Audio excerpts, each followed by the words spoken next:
할렐루야! 오늘은 용서받지 못할 죄 시리즈 그 세 번째 함께 공부하는 시간 갖도록 하겠습니다. 하나님께서 용서하지 않으시는 세 가지 죄에 대해서 성경은 다루고 있습니다. 그 첫 번째는 예수님을 믿지 않은 죄, 그리고 두 번째 지난주에 공부했던 예수님을 알 만한 충분한 증거를 받았음에도 고의로 신성모독한 죄, 그리고 오늘은 그 마지막 세 번째인 짐승의 표를 받은 죄에 대해서 공부할 것입니다. 짐승의 표를 받은 죄에 대해 공부하기 앞서서 지난주에 공부했던 고의로 신성모독한 죄를 잠깐 복습하도록 하겠습니다.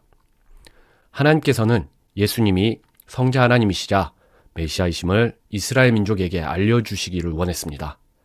그리하여서 예수님께 기적을 행하실 수 있도록 능력을 허락하셨고 여러 가지 방법으로 사람들에게 예수님의 정체성에 대해서 증거해 주셨습니다. 그런데 하나님의 이러한 증거를 통해서 예수님에 대한 충분한 지식을 받았음에도 불구하고 유대의 교계 지도자들은 고의로 예수님을 부인하고 그분을 증거하시는 성령님을 신성모독했습니다. 그런데 이러한 문제는 비단 당시 유대 교계 지도자들에게만 해당되는 문제가 아닙니다. 현대에도 그러한 신성모독자들이 교회에서 보이지 않게 활동하고 있다는 것을 우리는 경계해야 할 필요가 있습니다. 그러한 신성모독적인 교계 지도자들은 교회를 성경과 예수님을 부인하는 방향으로 이끌어갈 뿐만 아니라 또한 죄를 용인하는 방향으로 이끌어가고 있습니다. 그러한 교활한 지도자들이 현재도 존재한다. 하나님께서는 이러한 고의적인 신성모독을 특별히 중대한 죄로 간주하십니다. 그들에 대하여 죄 용서를 베풀지 않으실 것을 성경은 강력하게 경고하고 있습니다. 오늘 공부할 세 번째 용서받지 못할 죄, 짐승의 표를 받은 죄도 그러한 고의적인 신성모독과 맥락을 같이 하는 부분이 있습니다. 그리고 또한 차이점이 존재합니다.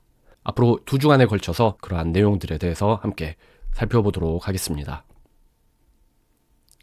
요한계시록 13장 15절, 그가 그 짐승의 형상에게 경배하려 하지 아니하는 자들은 다 죽이게 하더라.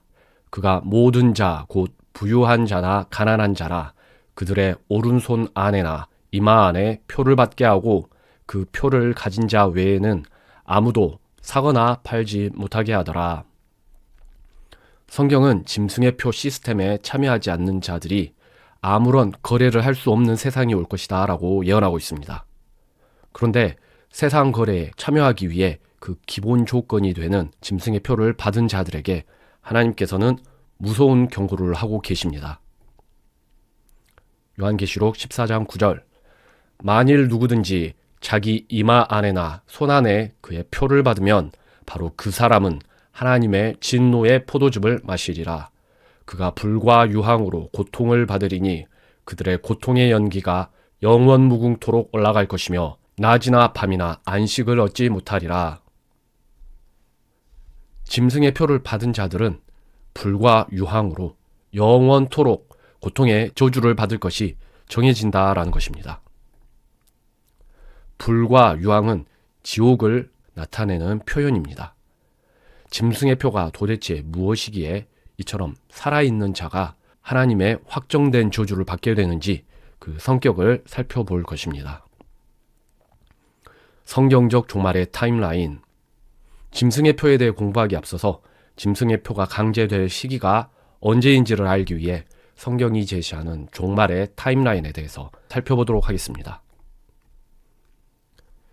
예수님께서 2000여 년 전 초림하셔서 죽으셨다가 부활 승천하신 이래로 지금 우리는 2000여 년의 교회 시대를 살아가고 있습니다.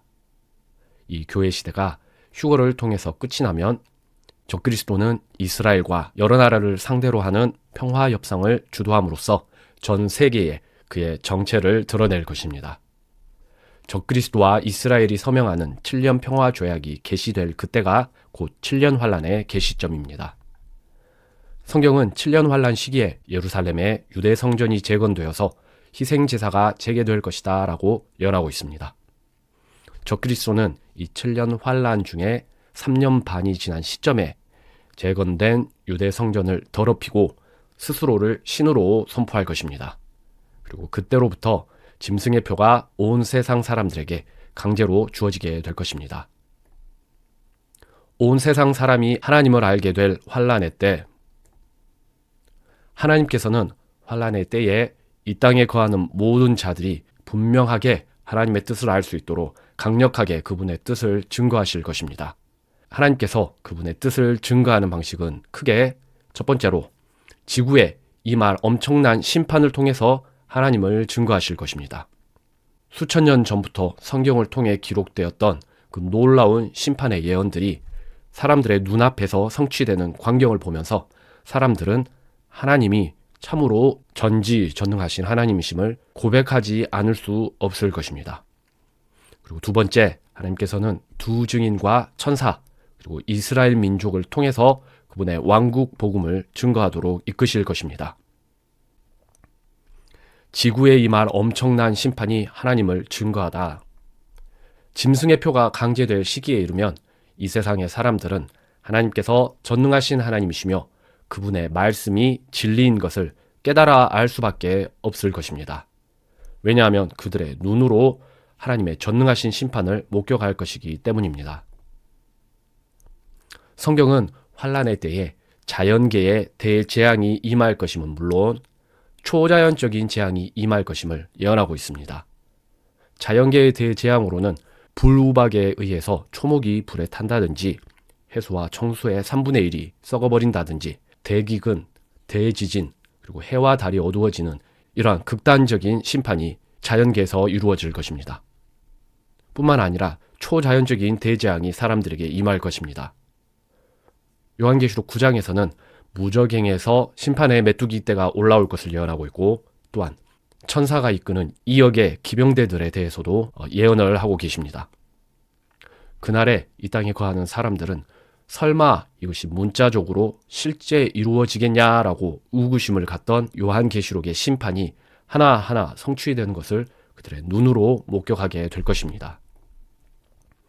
요한계시록 9장 2절 그가 바닥 없는 구덩이를 여니 또 메뚜기들이 연기 속에서 나와 오직 이마 안에 하나님의 인이 없는 그 사람들만 해쳐야 한다는 명령이 그것들에게 내려졌더라.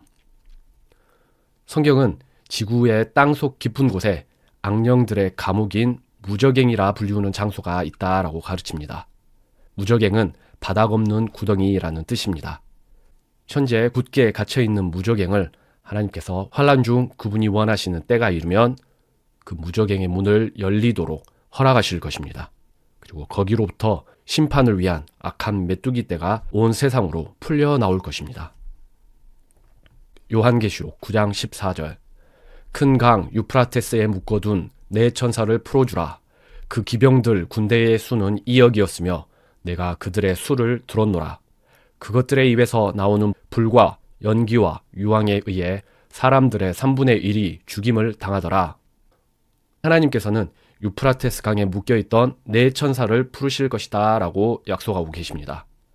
이 천사들은 현실 세계에는 존재하지 않는 2억의 기병대를 이끌고 이 땅 위에 심판을 시행할 것입니다.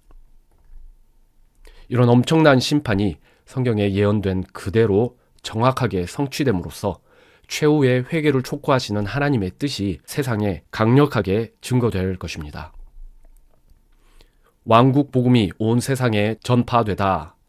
전무후무한 심판만이 하나님을 증거하는 것이 아닙니다.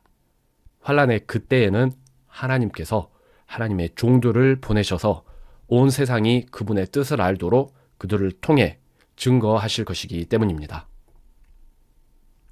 하나님께서는 두 증인 그리고 천사 그리고 이스라엘 민족을 통해서 임박한 예수님의 재림과 그분이 건설하실 천년 왕국을 환란을 겪는 온 세상 사람들에게 선포하실 것입니다. 이 하나하나에 대해서 조금 더 자세히 살펴보도록 하겠습니다. 첫 번째, 두 증인의 증거. 하나님께서는 두 증인을 보내셔서 3년 반 동안 그분의 뜻을 증거하도록 하실 것을 성경을 통해 약속하셨습니다. 요한계시록 11장 3절 내가 나의 두 증인에게 권능을 주리니 그들이 굵은 베옷을 입고 1260일 동안 태어나리라. 만일 어떤 사람이 그들을 해치려 하면 그들의 입에서 불이 나와 그들의 원수들을 삼킬 것이요 언제든지 자기들이 원하는 때에 모든 재앙들로 땅을 치리라. 하나님께서는 두 증인에게 1260일 예언역으로 3년 반 동안 하나님을 증거하라고 보내실 것입니다. 이 두 증인은 예루살렘을 중심으로 하나님의 뜻을 대언하면서 환란에 남겨진 유대인들과 이방 민족들에게 최후의 회개의 메시지를 선포할 것입니다. 그리고 하나님께서는 그들의 증언을 사람들이 신뢰하도록 하기 위해 두 증인에게 놀라운 재앙의 능력을 허락하실 것입니다. 요한계시록 11장 7절 짐승이 그들을 대적하여 전쟁을 일으켜서 그들을 죽일 것이므로 땅에 거하는 자들이 그들로 인해 기뻐하고 즐거워하며 서로 선물을 보내리라. 그런데 두 증인의 강력한 증거에도 이 땅에 거하는 자들은 하나님께로 돌이키지 않을 것입니다. 오히려 두 증인의 죽음을 축하하며 심판 중에서도 예외적으로 그 사건을 기뻐할 것이라 라고 예언되어 있습니다. 그 정도로 그날에 땅에 남은 자들은 완악할 것입니다. 즉 환란의 때에 남은 자들 상당수는 몰라서가 아니라 하나님을 알면서도 그분을 대적하는 것입니다. 한국이 현재 생산하는 음악 컨텐츠를 보면 이제 더 이상 사탄을 찬양하는 음악에 가수들이 무당구슬하는 모습을 목격하는 것이 이제 더 이상은 드문 일이 아닙니다.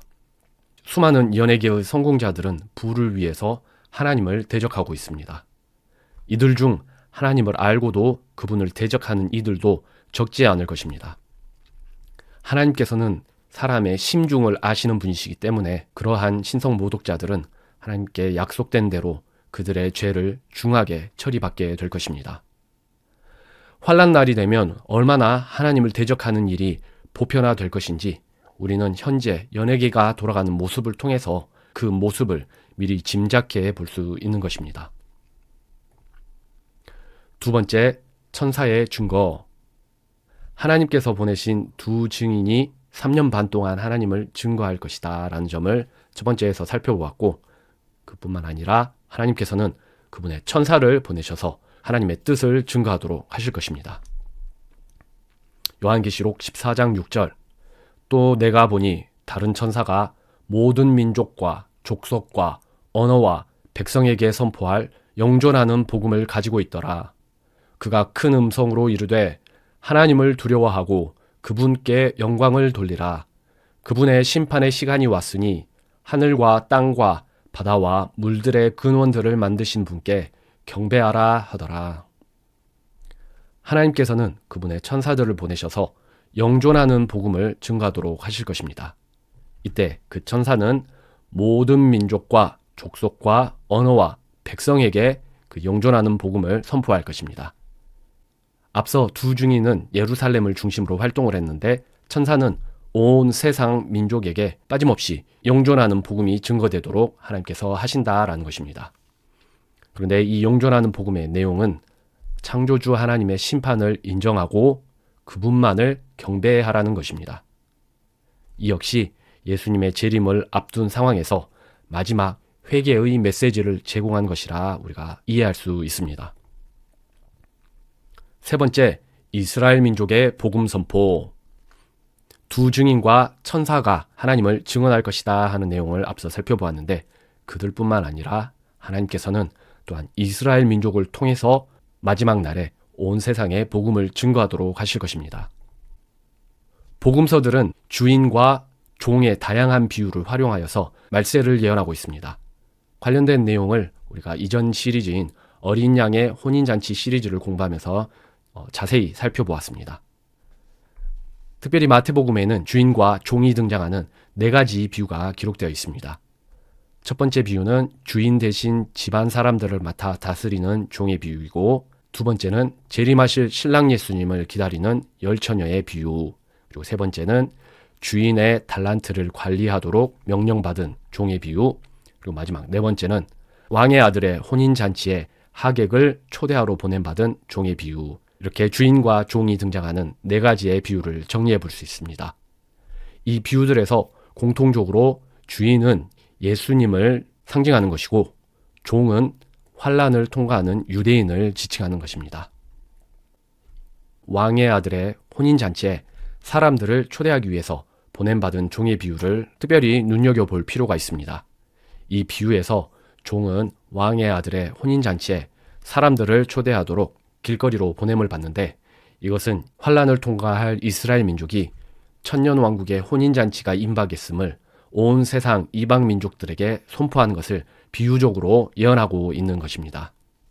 그리하여서 초대하는 종은 환란을 통과한 유대인들의 왕국 복음 선포를 의미하는 것이고, 그리고 초대받는 사람들은 환란을 통과하는 이방 민족들을 상징적으로 예언하고 있는 것이다. 하나님께서는 이처럼 많은 방법들을 동원하여서 세상 사람들에게 곧 임박한 예수님의 재림과 천년왕국을 선포하게 하실 것입니다.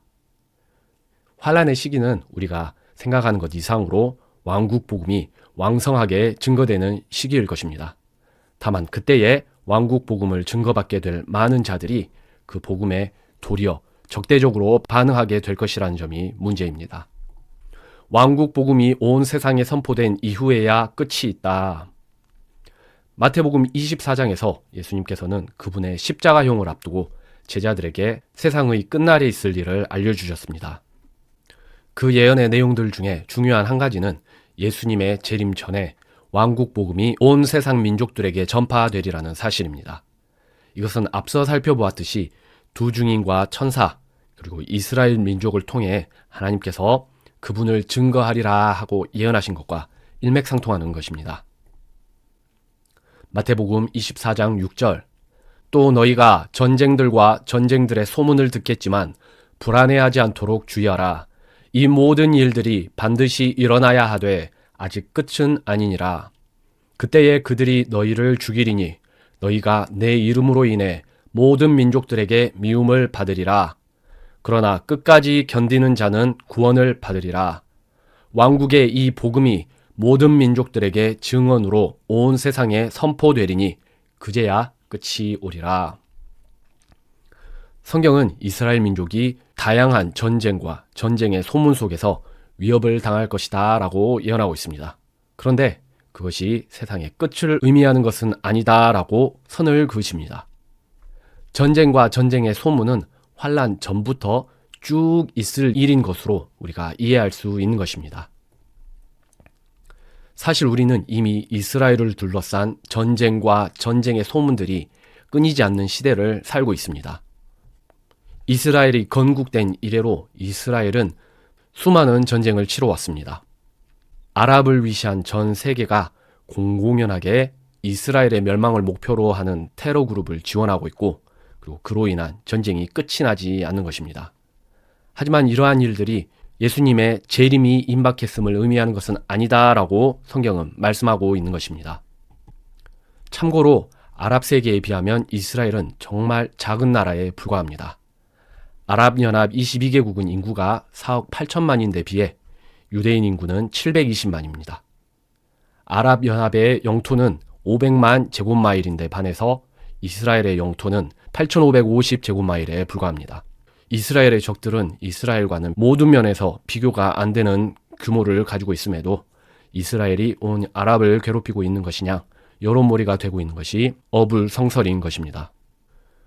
9절, 그때에 그들이 너희를, 이스라엘 민족 너희를 죽이리니 너희가 내 이름으로 인해 모든 민족들에게 미움을 받으리라. 환란의 때가 이르면 온 세상이 이스라엘 민족을 죽이고자 할 것입니다. 지금도 세상 모든 나라, 언론, 정치, 학교로부터 이스라엘은 가장 미움을 받는 나라입니다. 그런데 그 날이 되면 온 세상이 실제 군사적으로 이스라엘을 연합 공격할 것이라는 것이 성경의 예언입니다. 왕국 복음이 모든 민족들에게 온 세상에 선포되리니 그제야 끝이 오리라. 왕국 복음이 끝까지 증거되면 그때 끝이 온다.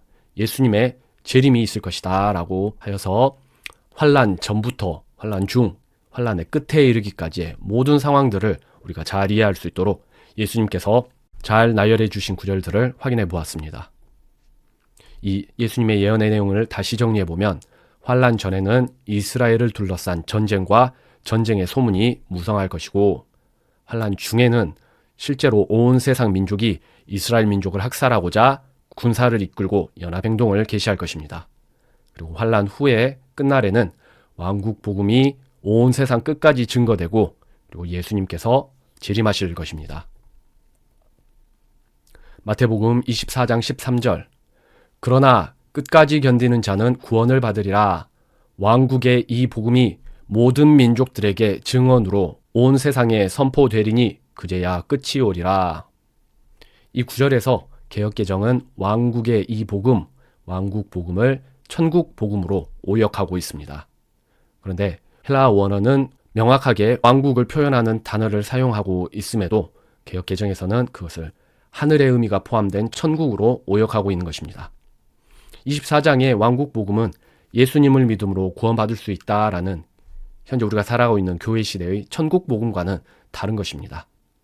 왕국 복음은 곧 임박한 재림 예수님의 천년 왕국을 선포하는 복음이다라고 이해하면 좋을 것입니다.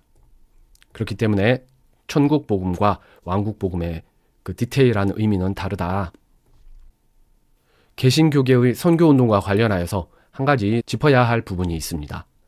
현재 많은 선교운동들이 교회가 땅끝까지 복음을 증거하면 예수님의 재림이 있을 것이다. 그렇기 때문에 예수님의 다시 오실 길을 만들자라는 그러한 기대와 목표를 바탕으로 선교운동이 이루어지고 있습니다. 유일한 길 대신 예수님을 통한 구원의 복음을 증거하는 일은 매우 귀중한 일입니다. 하지만 교회의 복음 증거가 예수님 재림의 전제 조건이라는 이해는 잘못된 것입니다. 환란의 때에 왕국 복음을 증거함으로써 예수님의 재림을 기다릴 이들은 우리 교회가 아니라 이스라엘 민족을 지칭하는 것입니다. 교회는 환란 전에 휴거가 예정된 사람들이기 때문입니다. 이러한 구분을 혼동하지 않고 있어야 성경의 모든 말씀들을 명쾌하게 이해할 수 있습니다.